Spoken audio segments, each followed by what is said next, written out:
আমরা গণ অভ্যুত্থানের আকাঙ্ক্ষা বলতে সেটাই বুঝি যে এখানে ইতিবাচক রাজনীতি হবে, কোনো অপপ্রচার, অপকৌশল, অপরাজনীতি সেটা হওয়া উচিত না।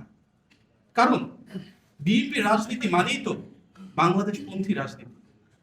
আমাদের নেতা জনাব তারেক রহমানের যে রাজনীতি, সেখানে হচ্ছে সবার আগে বাংলাদেশ, বাংলাদেশের স্বার্থ, বাংলাদেশের সার্বভৌমত্ব, জনগণের ক্ষমতা, এটিকে কেন্দ্র করেই তো বিএনপির রাজনীতি। জনাব তারেক রহমানের নেতৃত্বে কিন্তু আমরা দেখেছি তিস্তার পারে, পদ্মার পারে পানির ন্যায্য হিস্যার জন্য ধারাবাহিকভাবে বিশাল প্রোগ্রাম করা হয়েছে, সমাবেশ করা হয়েছে। এটিই তো বিএনপির রাজনীতি।